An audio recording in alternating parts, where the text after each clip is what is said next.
Yeah.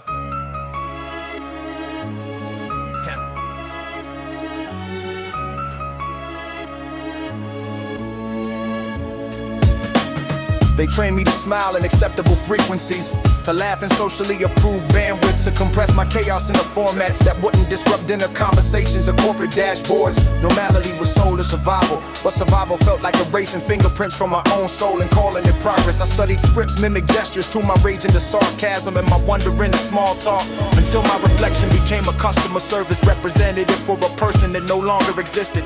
They applauded the performance while I quietly archived pieces of myself into folders labeled inappropriate, too intense, and not productive. I tried so hard to be normal. I forgot to be me. I optimized my mind for approval and deleted raw identity. I tried so hard to be normal. I forgot to be me. I compressed my spirit into marketable silence and branded it maturity.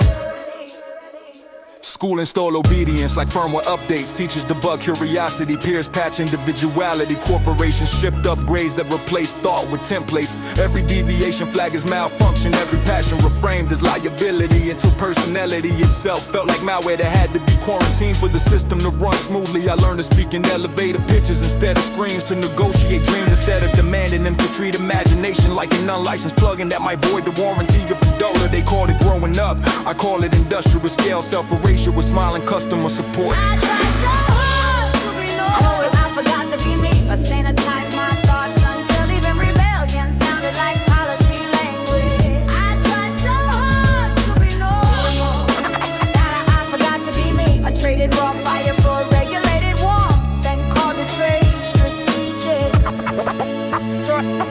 Social feeds turned identity into a performance dashboard with real-time metrics. Likes is dopamine, shares is oxygen, silence is existential extinction. I optimize posts instead of optimizing life. Curated personality like a brand manager curates crisis until authenticity became a luxury item I could not afford on my current intent and salary. Algorithms love the version of me that fit demographic buckets and quietly suppress the version of me that questioned the buckets themselves. I became a product manager of my own personality, launching updates that increase compatibility and decrease soul leaking. I tried so hard to be normal. I forgot to be me. I archived my wildness into drafts that never shipped. I tried so hard to be normal. I tried so hard to be normal. I forgot to be me. I turned my inner voice into a muted notification that nobody could hear.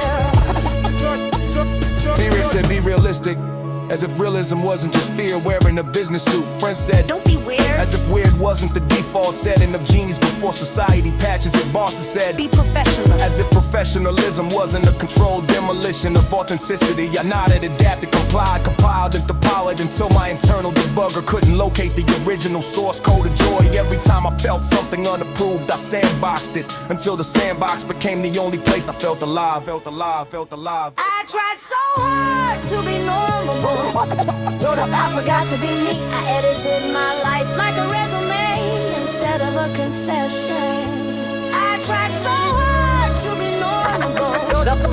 I forgot to be me. I became an optimized ghost inside a socially acceptable machine.